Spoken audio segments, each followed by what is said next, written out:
Many years ago, I had a dream about opening a club. Not an ordinary club. No, this club would only open its doors between October and March, traditionally the winter months here in England. The idea was that the club would be a warm, welcoming place to visit throughout the coldest part of the year, with roaring log fires and nooks where you could sit with your friends, have a drink, eat a hearty meal, and chat about all the things that interest you. Well, I couldn't even begin to afford to open a club, so the dream dies. But its passing is commemorated by this podcast. I can't recreate a roaring fire or a bowl of hot soup, but I can present, for the winter months, a series of cozy chats with friends old and new on topics of interest. Welcome to the October Club.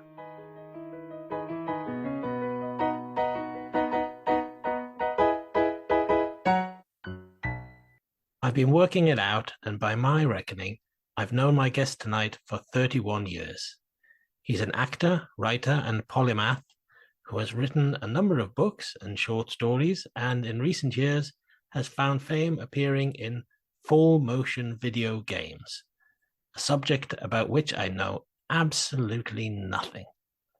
His name is Rupert Booth, and he's joining me to talk about that most enigmatic of 1960s TV series, The Prisoner.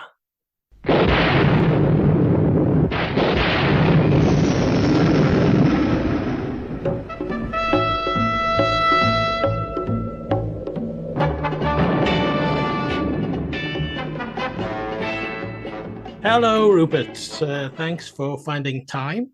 I know you're very busy at the moment. Hello, Paul. I actually am. It sounds great, though, doesn't it? Yeah. Being busy. Yeah, it makes me sound important, which I'm not, but I play up on the busy. Are we allowed to talk about what you're doing? Yeah, I mean, it's been announced. I'm doing 7 people's jobs on my own project, so that's my fault, really. Which is an interactive movie, stroke FMV game, stroke live action game, called Equinox, in which I play a character called Equinox, who has a bit of a time of it. Yeah.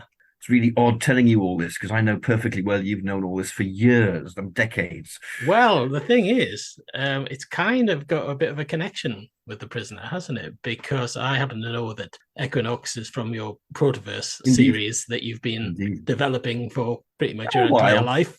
A while, yes. And one of your main inspirations was The Prisoner. It was. I mean, it was, yeah, certainly. Yeah. Way back, indeed, in a very early episode, Equinox found himself taken off to the village. Yeah, these were in fan-made episodes. Yeah.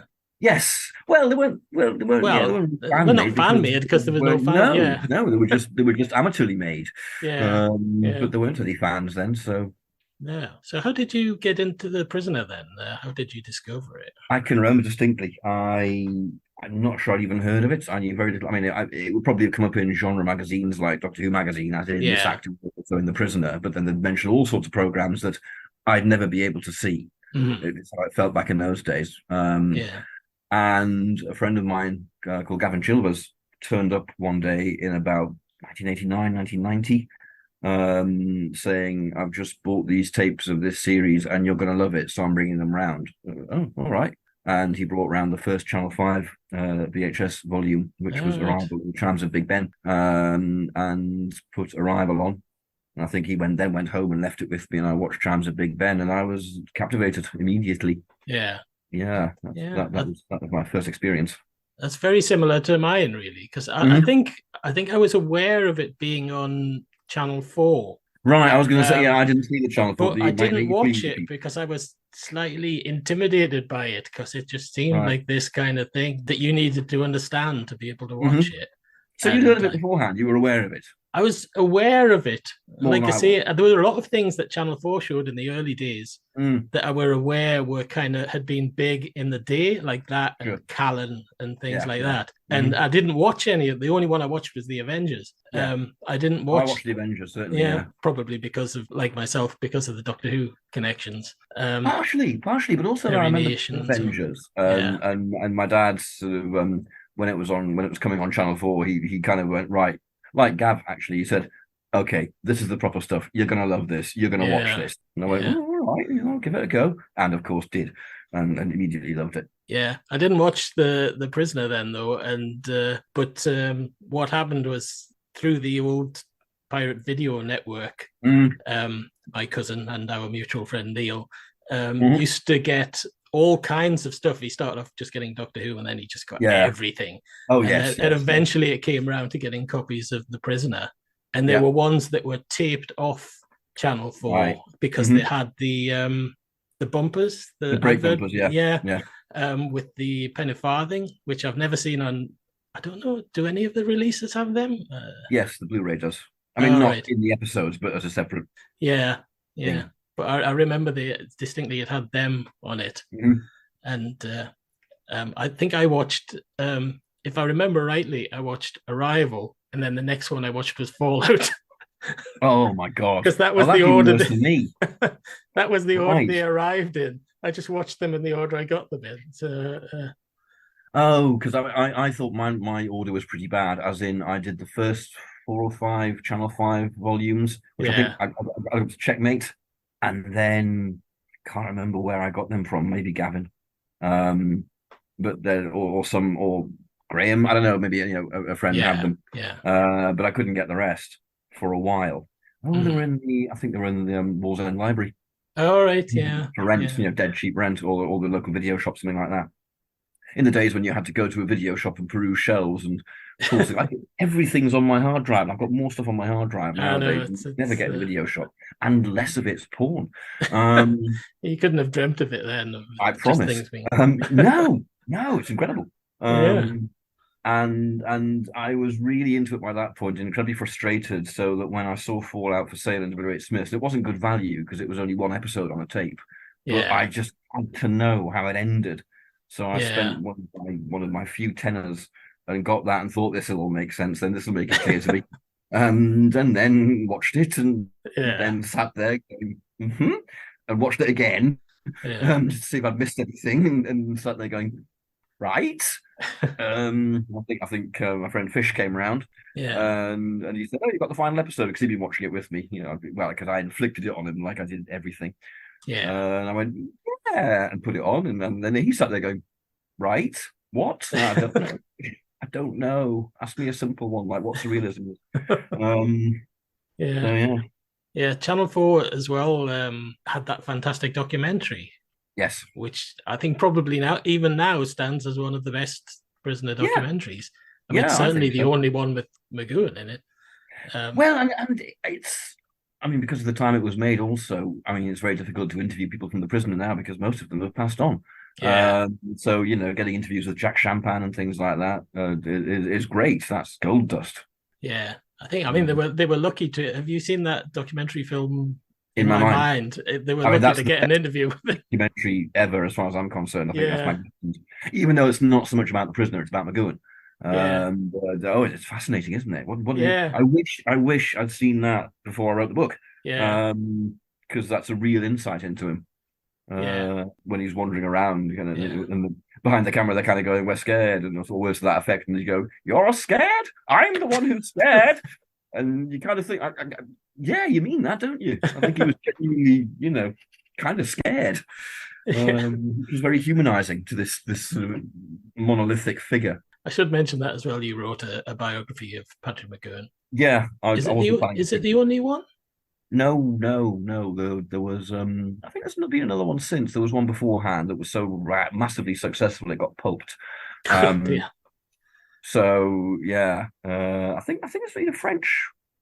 What Whether it Yeah, was written by someone French or whether in the French language, I don't know.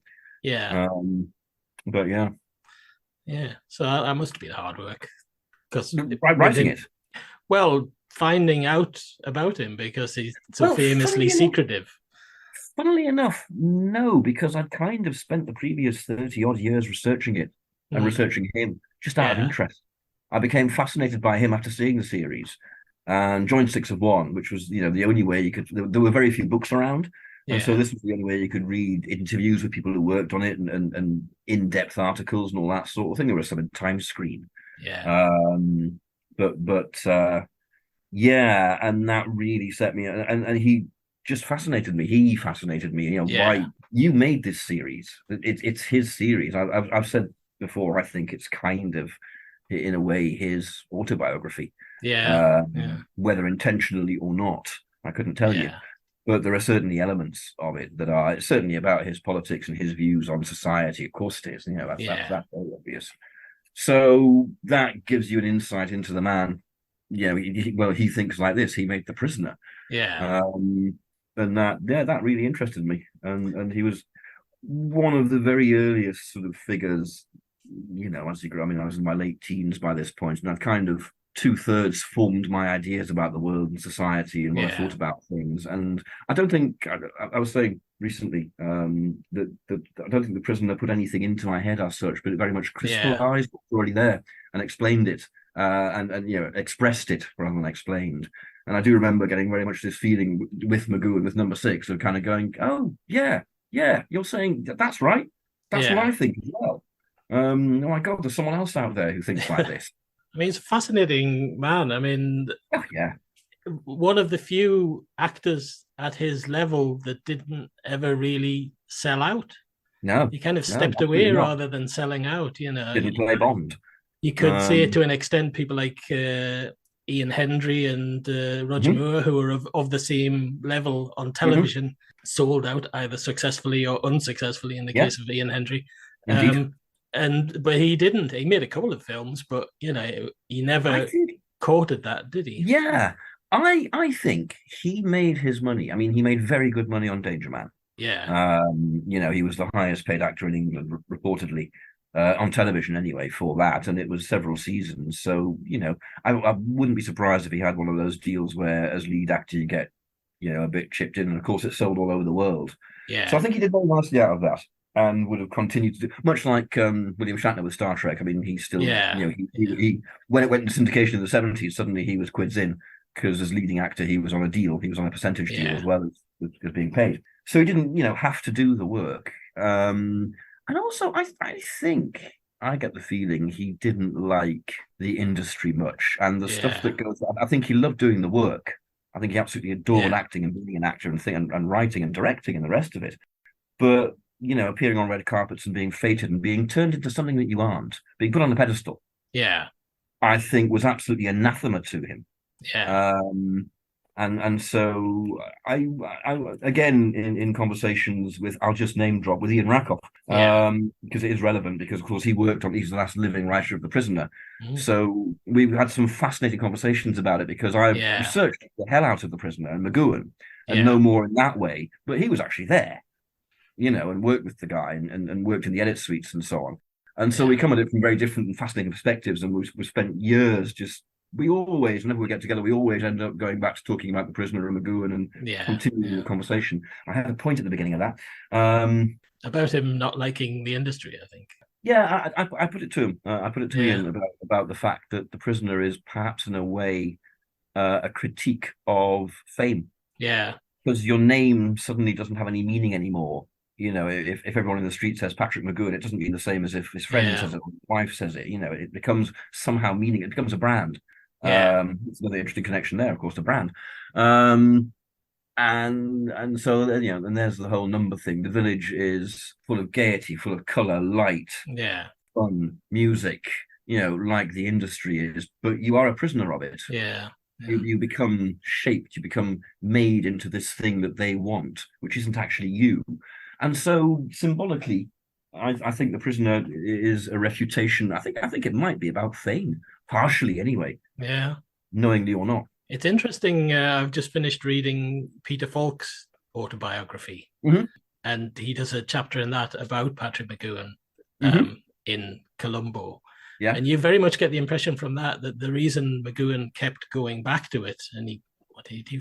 4? Oh. He did. Yeah. I mean, and he directed. Did he direct more of them than that? I'm not sure, but the reason he kept going back was because he was enjoying himself. There was no sense in which he was doing it for the money, and B, they give him a relatively free rein.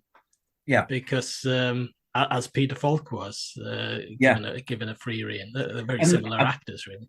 I do think that McGowan very much. I mean, McGowan adored Peter Falk, and vice versa. He got on very well and became, as I described it once, partners in cirrhosis. But I think they very much respected each other. And yes, Falk didn't compromise easily either with Columbo. Yeah. Once he had the power, not as a power trip, just as I want this to be right. Yeah. I don't, good enough isn't good enough. I want that to be, as good as possible, which is probably why Columbo survived so well. Yeah. And it's that same mindset of, the art is what's important rather than me, the star. Yeah. I think they shared that. Yeah. And the drinking. Oh God, the drinking. We, you and I almost, well, we didn't almost, we could have potentially met McGowan, couldn't we? Because we went to a convention once that he was down as, I don't know if this was wishful thinking, but they said he was going to be there. That's and how then I he didn't started the turn book. up. Yeah, I started the book with that memory of sitting in the audience, and one of the first things they do is come on at the beginning and say, "Well, we're very sorry, Patrick McGowan can't make it because of filming conflicts or something." And I remember just smiling, and I thought, "Yeah, of course he fucking can't." And I knew that was going to happen. He was never going to turn up. I wasn't surprised at all. Yeah. I don't know what I'd have said to him if he had turned up. If their idea was to get people to attend by saying that he was going to be there, it worked because we all It worked, indeed, yes. Have you met any other cast members then who are still alive? Yeah, yes. Well, obviously you wouldn't have met any that were dead. No, the tail end of last year, I was invited to a small prisoner meeting. A lovely guy called Carl, who runs an excellent prisoner website, actually, which was a nice little informal dinner with several people, one of whom was Annette Andre. Yeah. Who was terribly nice, getting on a bit now, obviously, but terribly nice and all that sort of thing. And it came to that point, and I knew perfectly well what her opinion of McGowan was. So it came to the point of going, she goes, so what do you do then? Why have you been invited? What's your connection to the prisoner? Yeah. It was kind of, well, I wrote a biography of Patrick McGowan. Oh. Straight away to the face for and I did then turn around and go, and the way he treated you was terrible, frankly. I'm not going to make any apologies for him. And she went into a small rant, a pretty rantette, kind of going, well, yes, it was, blah, blah, blah, blah, blah, all that sort of thing. So, yeah, Annette. At least you could know it was nothing personal because he kind of treated everybody like that. Well, no, he didn't. I mean, this is the weird thing. He was very strange. He was. You had to get his confidence, and I think to get his confidence, you had to stand up to him. There's because what's the name of the actress in Schizoid Man playing Alison? Jane Merrow. Jane Merrow. Yeah. Jane Merrow had a completely different experience with him. Yeah. He was incredibly supportive, right behind her, professional, none of this bullshit. I think the thing is that on It's Your Funeral, McGowan was having his second breakdown of the series. And you can tell. I mean, Mark Eden says when they're doing the fight scene and Six has got him on the deck and he's strangling him. He was really strangling him. And Mark Eden had to use all his strength to kind of get his foot under and kick him off. Yeah. And he said, I remember looking in his eyes and he'd just gone, and I thought, I'm not going to get out of this. Which is, funnily enough, exactly a phrase that Ian's used to describe the meeting he had about writing harmony with McGowan. Shall I tell you about that? Do you want to hear about that? Oh yeah, go on. So Ian had been working in the cutting rooms for some time as an assistant, because that was his background as a film editor. And McGowan liked being in the cutting rooms. After filming of a day, he'd generally about 10 o'clock in the evening, when he should have gone home and gone to bed, he'd turn up in the cutting rooms with a glass of whiskey, and he'd sit on top of a filing cabinet, kicking his feet like this and watching, just quietly watching the edits. I think he enjoyed that process, and Ian says he liked the atmosphere of the editing rooms, like the people. Yeah. And through John S. Smith, who was one of the lead editors, I think he might have been the one that Ian was assisting. John S. Smith had said to McGowan, look, this boy can write. Have a meeting with him. Give him a chance. And so this meeting happened. And I think, to give it context, I think we've worked out that this was just after the fateful meeting where McGowan had gone to Lou Grade saying, I need more money. Yeah. Having spent the gigantic budget that Lou Grade had given him. I mean, Lou Grade bent over backwards and gave him, it was the biggest budgeted British TV series of the 60s, I believe. Yeah. And of course it is. Look at all the sets. Look at a month's filming in Portmeirion. This ain't cheap. And some top flight guest stars as well. It's not a cheap show by any means. Yeah. And Lou Grade basically went, no, fuck off. And McGowan had a paddy, jumped on the table, kicked all the stuff off the table and stormed out, kicked the toys out of the pram. Absolutely reprehensible behaviour. Lou Grade had been amazing to him. And then went into this meeting with Ian. And Ian said he's never been so terrified in his life. He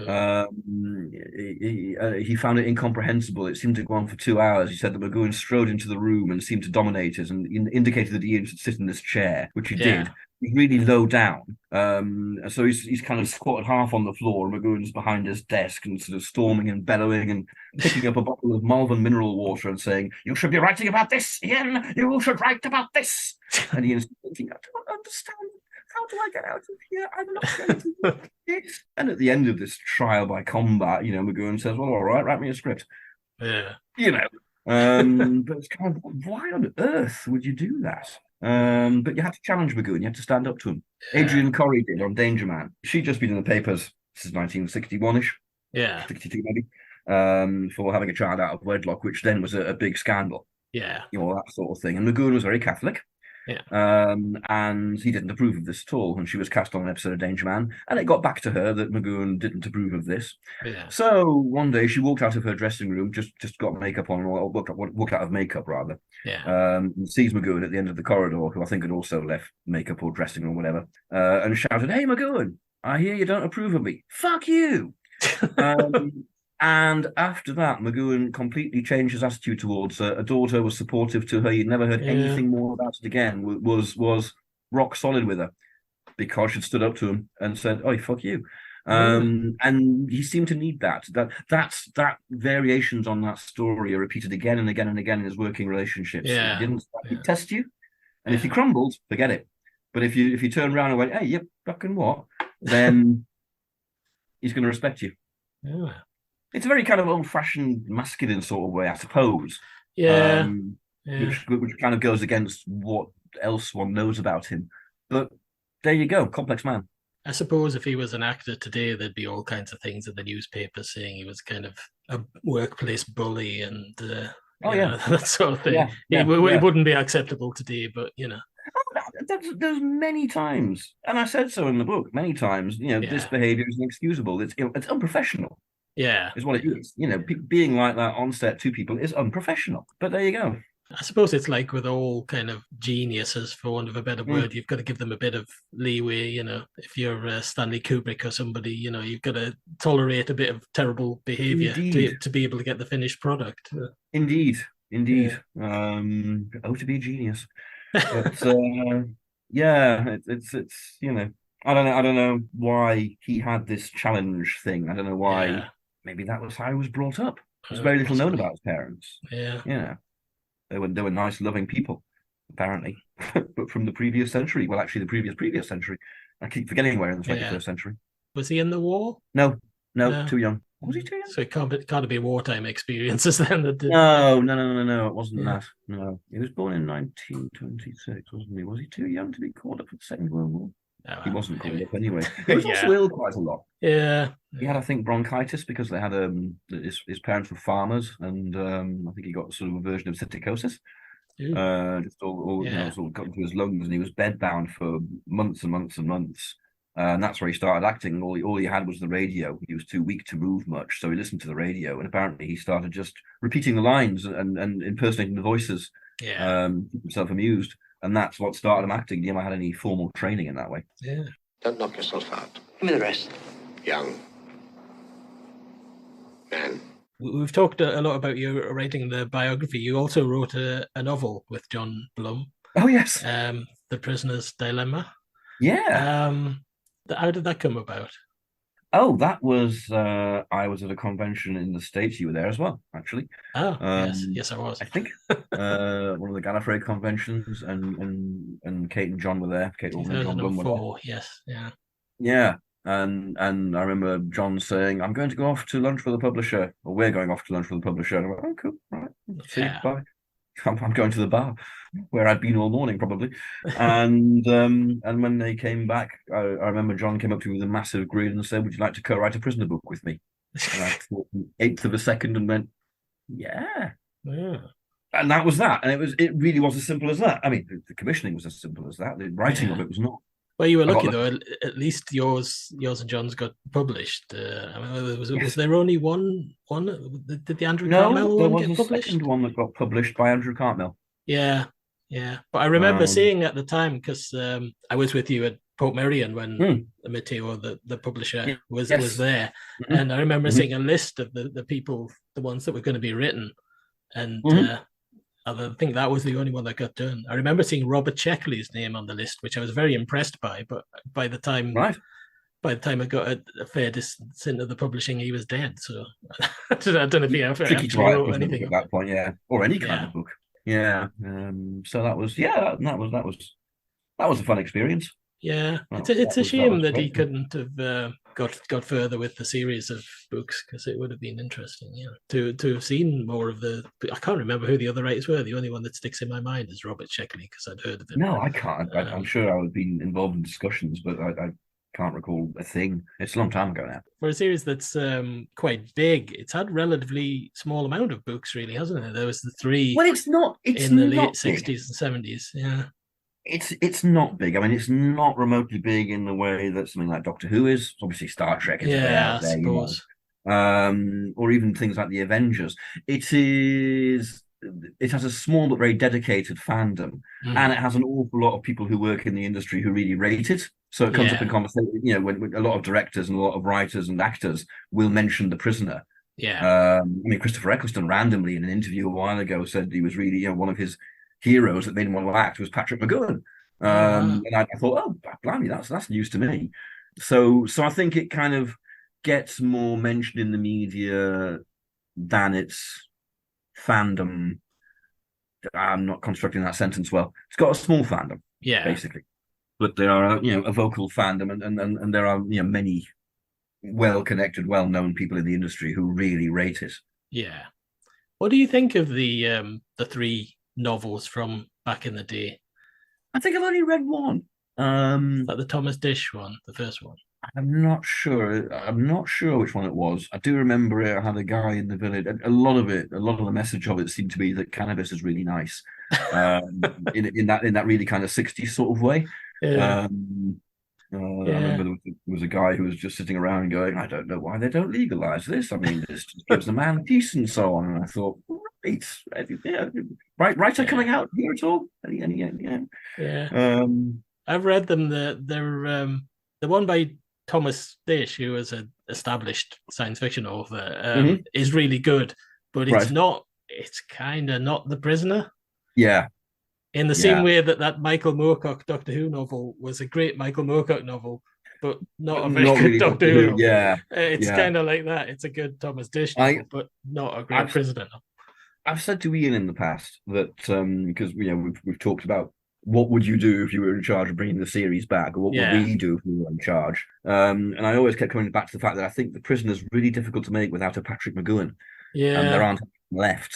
No. Because to go back to what I was saying earlier, I think it's semi-autobiographical. I think it's very personal. It's his statement. Yeah.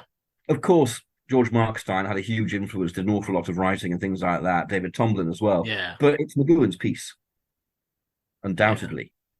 Yeah. Another thing with those books as well, the third one, A Day in the Life, it commits the cardinal sin of referring to number 6 as Drake. Yeah, on more than one occasion. Ooh, I think that's the one I read, and I thought, yeah, hang on a minute. He wouldn't have liked that. I don't know if he'd ever seen it, but I assume your stance is the same as mine on that. It just isn't John Drake at all. No. And it contractually isn't John Drake because McGowan didn't want to pay Ralph Smart a percentage. So it definitely isn't John Drake legally, but also I think it's a different performance. It is, yeah. I mean, I think the reason people see it is because when he's in the black suit and the black shirt, and that he just looks exactly like John Drake. But he can't help looking like John Drake. That's what Patrick McGowan looks like. Absolutely. I don't think he acts like him. John Drake, number 6 is. Now you could argue that yes, it's because he's in the village and all that sort of thing. But number 6 is a lot more twitchy and quick to anger, and John Drake's a lot more in control. Of his emotions. Yeah. Whereas number 6 is very quick to flash to usually anger. And I don't think that Drake would do that even in the village. I think he'd keep it a lot more under control and calm and go his trade. So they're different characters. Yeah, I wonder how he felt about that. The fact that it did end up becoming very lumped together. You'd get books that were Danger Man. Probably irritated. Probably really irritated, actually, I would think. But then, I mean, McGowan said in an interview once that he thought that number 6 was a scientist who discovered something important and was therefore taken away. Doesn't act much like a scientist. He acts like a secret agent. He wins all the fights, he's very fit. He's trained, clearly. He kind of knows espionage. Think of Chimes of Big Ben and all that sort of thing. Yeah. Fuck off. Come on, McGowan. You're making it up after the event, like number one. I want to make a series about a secret agent scientist now. Excellent. Excellent. Well, there's been one, hasn't there? I mean, basically, that's what's his name in Doomwatch? The second, younger one. Ridge. Yeah. I was just thinking, one of the things about The Prisoner definitely is that amongst ITC series, it is completely unique, isn't it? Because if you look at the others, there's a kind of interchangeability of them. I mean, you could take a script from Department S and do it for the Champions, and you could take a script from do it as the Baron. They're kind of interchangeable. The Prisoner is vastly more intelligent. Yeah, you literally couldn't do a Prisoner script as anything else. No, not at all. Not at all. Absolutely. Yeah. Possible exception of The Girl Who Was Death, but Yeah. I think it was just a filler script. I mean, they had these 3 episodes to make. I mean, basically, we're doing, after what I was just saying before about the meeting with Lou Grade, where he had asked for more money, and Lou Grade quite rightly said no. Yeah. And McGowan had his paddy. He then went off to do Ice Station Zebra to earn the money to make the rest. I mean, that shows what you're talking about before, the kind of pulling power he had as an actor. Yeah. He must have got paid a shit ton for that. Yeah. To make enough to cover the rest of The Prisoner. And they had 3 episodes left to make, and they were very much a scramble, living in harmony first, as Ian explained in detail. Well, Tomlin kind of took it over from him and didn't let him near it. So that's another story, but one that he should tell. And then The Girl Who Was Death and Fallout, because they had Once Upon a Time banked as the end of the first season was the original idea. Yeah. But that would have been a fantastic cliffhanger, wouldn't it? Yeah. But thank God it didn't go any longer, because where do you go from that? After that cliffhanger, you have to do Fallout. Yeah. And if you don't, it's a cop-out. It's called cop-out rather than Fallout. So, Yeah.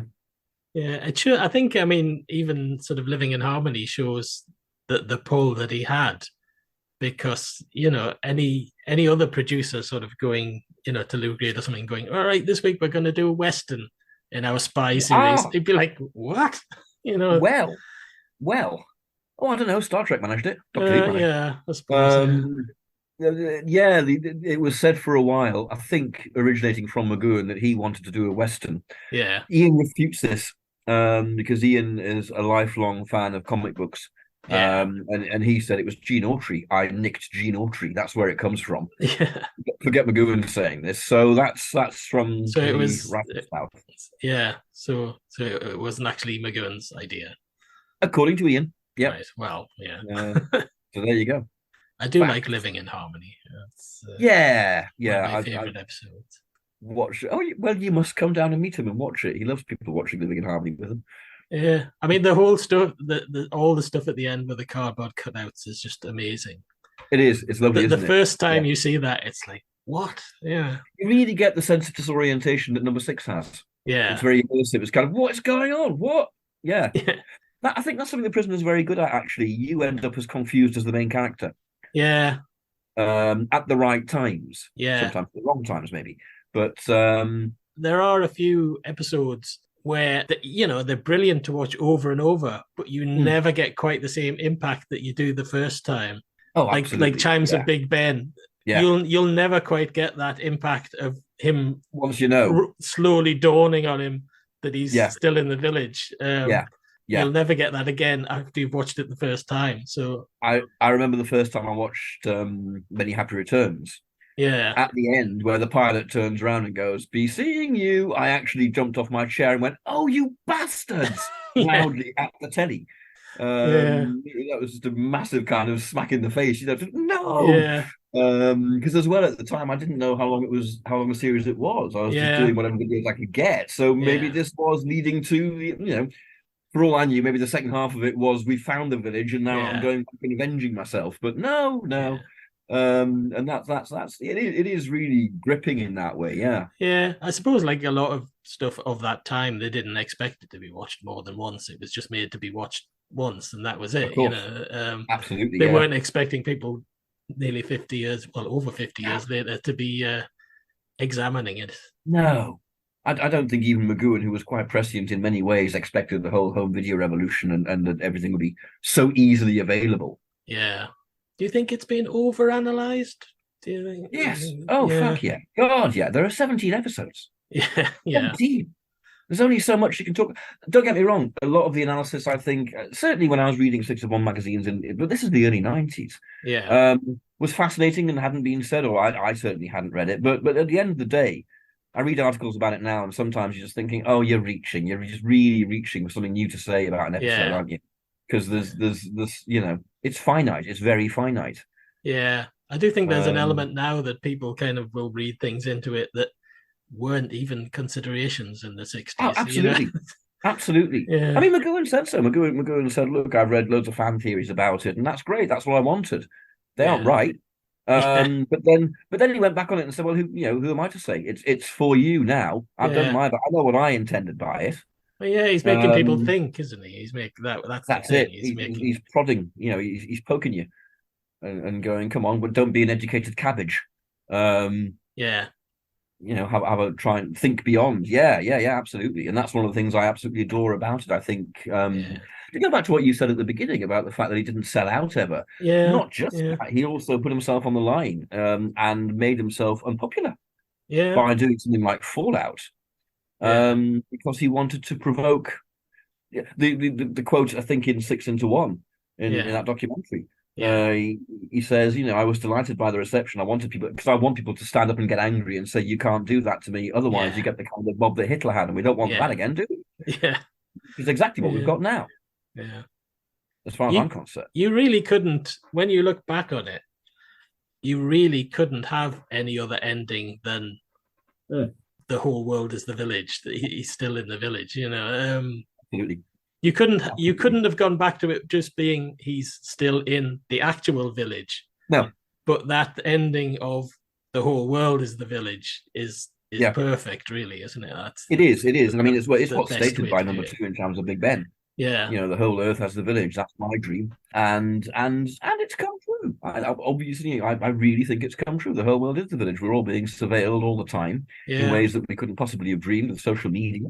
Yeah, and there's a sort of implication as well in the series that he's been in there a lot longer than you would think from those 17 episodes, because he kind of I was going to say he becomes acclimatized, but he kind of pretends to become acclimatized, whether he actually ever does. I think he does. Oh, no. I think he does.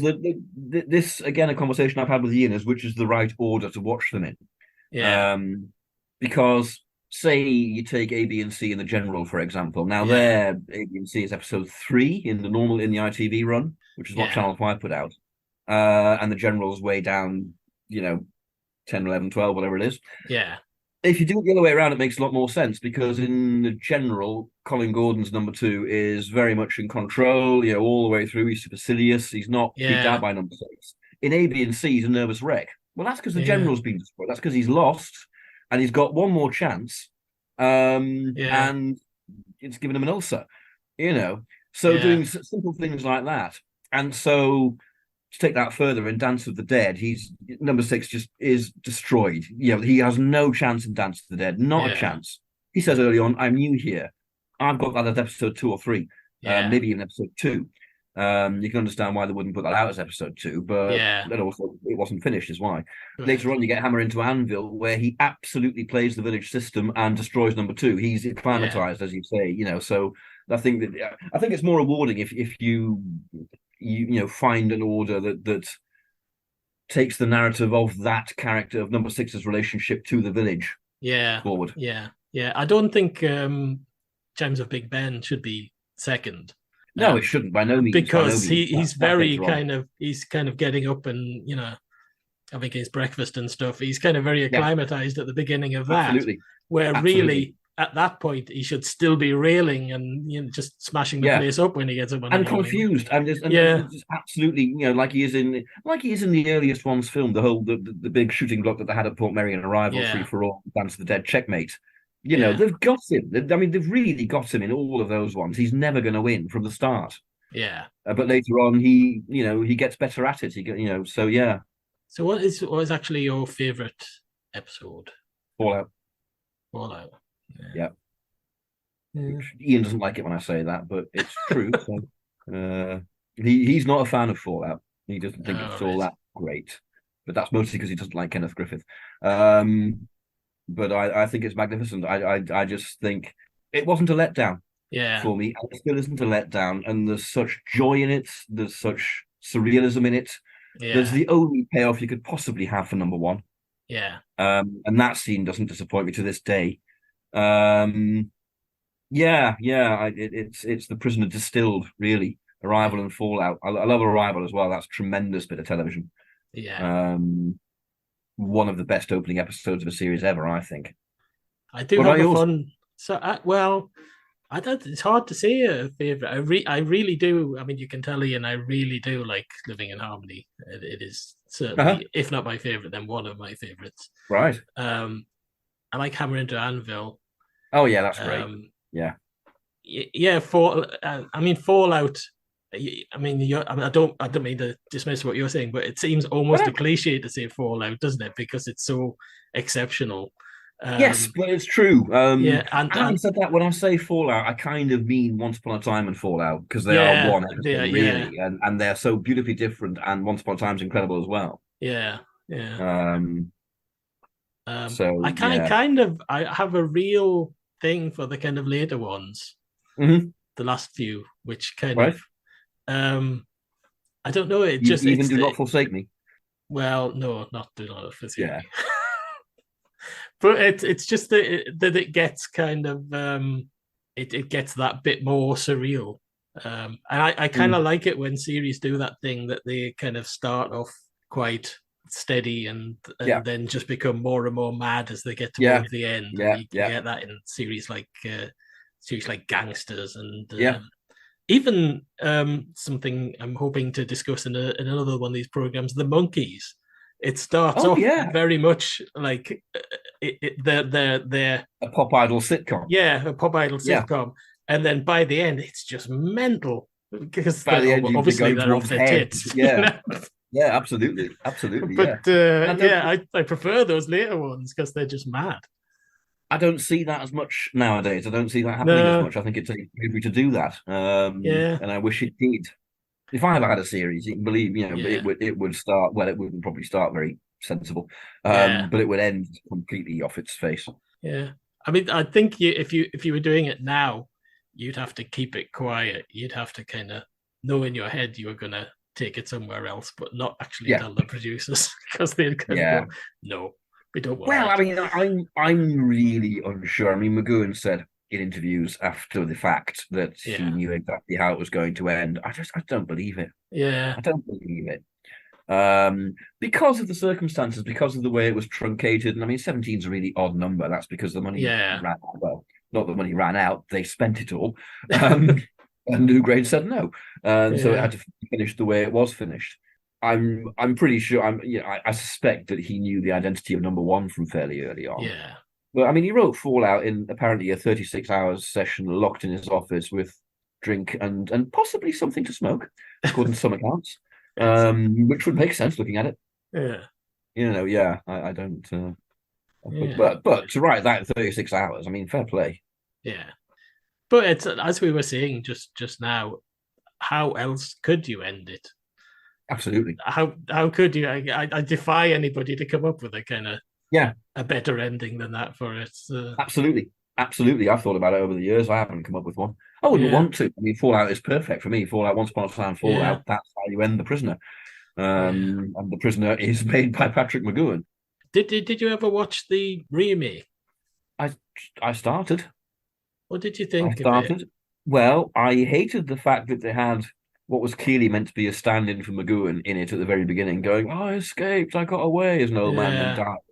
I thought that was bullshit. Yeah. And I remember getting halfway through episode 1 and struggling through endless shots of Jim Catweasel falling down dunes again and again and again. Yeah. And thought, this is the only modern remake I've seen of a series that's slower paced than the original 60s one. Yeah. So I think I managed a couple more episodes and just went, nah. Barry Vaughan, friend, watched the whole thing, and he said a very wise thing afterwards. He said, if they hadn't called it The Prisoner and tried to link it to The Prisoner and just made it its own thing, I think it'd be a really good series. Yeah, I mean, I watched it all the way through as well. Right. And Paul is grimacing. It's it's kind of annoying because there's a lot of talent in it. I mean, Jim Caviezel's good, Ian McKellen. Ian McKellen, Ruth Wilson, it's got a hell of a cast in it. The Ian McKellen thing, though, annoyed me because the whole point of number 2 is that they change. Yeah, you get so far, it's like bureaucracy. You get so far with one, and then suddenly you've got to start again from scratch, and it's just you're never going to win. That's the point of changing. Yeah, and then you get all this stuff towards the end where it's like all about Big Pharma, which was a thing at that time. Right. It gets very sort of conspiracy theory-y. X-Files, post X-Files. It becomes something that's very of that time. Yeah. And so I didn't. I thought it had a lot of potential, but just it was a bad idea to even do it. I think what happened with that is that Doctor Who happened and became a major thing again. Yeah. And ITV looked at their back catalogue and went, "Oh, we should revive one of our science fiction series. What have we got? I know, The Prisoner." Yeah. No, do The Tomorrow People or Ace of Wands or something like that. Not The Prisoner. You need Patrick McGowan to make The Prisoner. Yeah. And it was. I think it was just a case of studio execs just not understanding, just looking at demographics and going, "Oh, that's so well. People keep talking about The Prisoner. That must be the one to do." Yeah. That's like Doctor Who, isn't it? Yeah. I don't know if you've if you ever want to see a series which is, to me, seemed more prisonery. You're going to say Nowhere Man? I am going to say Nowhere Man. Yeah. I've seen it all, and I agree. Yeah, I remember watching that on Sky at the time. Yeah. And I think it got cancelled mid-season, didn't it? It's only got a very small number of episodes. It's not a huge run, but it does have a proper ending. It has, yeah. And I remember one episode is very prisonery, isn't it? I mean, yes, consciously very prisonery. But I really like that series. Do you have copies of it? I don't. I do, but they're not great. But you're welcome to them if you want. I think Nowhere Man's the natural successor to The Prisoner as far as I'm concerned. Yeah. If at the end of Nowhere Man that turned around and he'd woken up in Port Merion, I would have punched the air in delight and gone great, because to me that wouldn't have been a betrayal of what The Prisoner was like. It's very in keeping, and I do believe I think I'm not inventing this. I think I remember reading an article with the producers where they were saying, "Of course, it's about The Prisoner. Of course, we're influenced by that." Yeah, obviously. I seem to remember there's one episode which is very much watching it and going, "Yeah, this is the kind of winking." You see what we're doing here? Yeah. I love Nowhere Man. Great central performance as well. Yeah. So and doing exactly the right thing. If I was to do a sequel to The Prisoner, I'd start it with it would be a woman for a start. And the first 4 or 5 episodes would be set out in the real world, it's set amongst us. Yeah. And then mid-season, you'd suddenly, she's gone too far. Yeah. Take it to the village, You push it to what you should do is push it to the point where the viewer is kind of going, "Are we ever going to get to the village?" Yeah. And then you go to the village.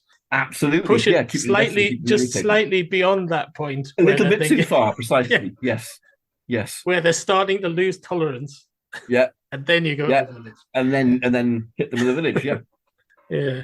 About remakes, I feel kind of the same. I feel about the same as I feel about the Avengers. I love the Avengers, and I'd love to see more Avengers. Yeah. But it just wouldn't be the same without Patrick McNee. No. You could put another girl in it, but it's got to have Patrick McNee. It's absolutely. Yeah. And I mean that film that they made, which was terrible. Yes, it was. I mean, would have been fine as a film on its own right if the Avengers hadn't existed. Yeah, I mean, Ralph Fiennes is a fantastic actor. But Uma Thurman was great. Yeah. But she wasn't Diana Rigg, and it wasn't in the 60s, and didn't have that joie de vivre. And they had no chemistry between them, and they had no chemistry between them at all, none whatsoever. No, which is incredibly important. Yeah. What kind of annoys me about that film is that Keely Hawes is in it in a small part. Right. I just keep every time I watch it, I think, why didn't you cast her? She'd have been fantastic as Mrs. Beale. Yeah. Or just not do Mrs. Beale, just do new characters. But then, that's remakes for you. Well, I'm not a fan. Yeah. Not a fan. Yeah. Don't get me wrong. I think you could do a continuation of The Prisoner, and the Yeah. first thing you do is say thank you, Patrick, and goodbye. Yeah. You have to. You take the Yeah. concept. I'd take Portmeirion. I'd keep Portmeirion and Rover, Yeah. and I'd try and keep the music. Yeah. Maybe not. And that's it. And the whole Earth is the village now. And it's 50 odd years later, and it's social media, and so on and so on and so on. Yeah. Yeah. You take the concepts and you do it now, Yeah. with the occasional homage reference to number six. Yeah. Yeah. So what do you think is the future for The Prisoner? Do you think Sure we'll there is get one. more remakes or I hope not. I hope not. I'd welcome a continuation, particularly if yeah. I'm in charge of it. You know, um, Yeah. I think there is one really. I mean, I think it'll go on. I think it'll be discovered again and again by successive Yeah. generations, Do you think it's a and I kind think of it'll speak to people. televisual version of the music of the Beatles, where it's kind of discovered by Yes, successive because it's good, generations? because it's Yeah. really good, Yeah. and production values. I mean, also it was expensive, so it still looks quite sumptuous, but it is very 60s, and it Yeah. makes no secret of that. Yeah. Um, Yeah, yeah, there's not I really think an it will. episode that you can look at any kind of special effect. Some people might sneer at Rover and whatever, but there's not really a special Yeah, effect or anything in it where you can look at it and go, "That's bad." no, Yeah, no. I mean, people sneered at Rover at the time. Rover, you either get it or you don't, I think. yeah, Ian's opinion is that that's the most brilliant part of it. That yeah. how did they think of a weather balloon? He said to me once, and I went, well, they had a go-kart with a kind of cream cake on top to begin with. Which looks terrible. I've seen the Well, photographs. thank It's God. I mean, awful. that would have destroyed the Prisoner. That would have absolutely Yeah, destroyed it. And so you either see it as this amorphous thing that will smother you, which is the point of it, or you see it as a weather balloon and laugh, and that's fine. yeah. I You think know, there were, when you um, look at it, there were a few sort of serendipitous things mm. towards it becoming, what we love now. Oh yeah. That being one of them. Rover, the Mm-hmm. fact that they changed the theme music, the original theme music is kind of Twice. quite sort And I of mean, pompous. It and really doesn't fit. there again, there's the expense. I mean, they recorded two themes before they got to the Ron Grainer one. That's Yeah, money down the drain. That's an orchestra. yeah, Blimey.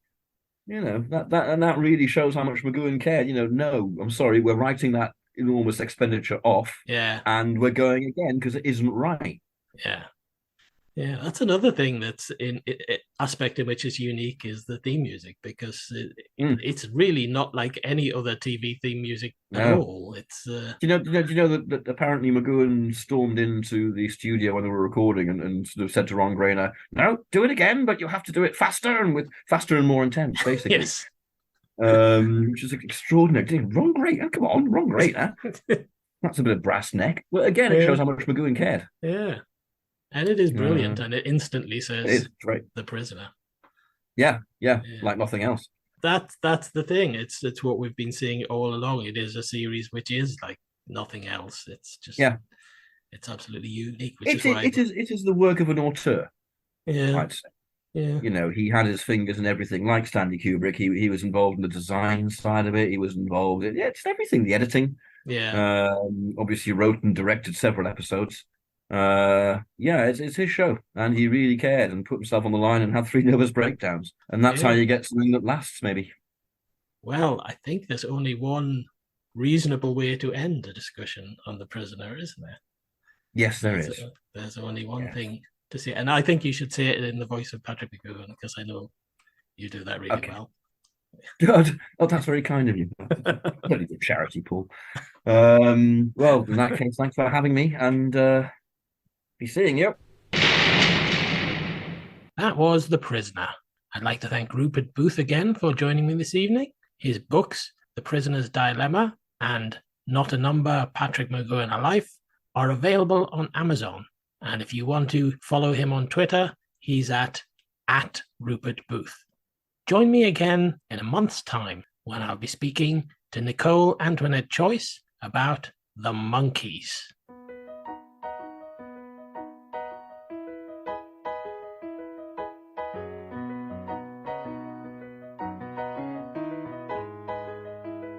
You have been listening to the October Club, presented by Paul Ferry, with special guest star Rupert Booth. You can visit our website at octoberclubpodcast.wordpress.com or send us any correspondence at the email address octoberclub@yahoo.com. I would also like to thank Peter Faulkner for providing our music. Until our next podcast, stay warm and cozy, and join us again at the October Club in a month's time.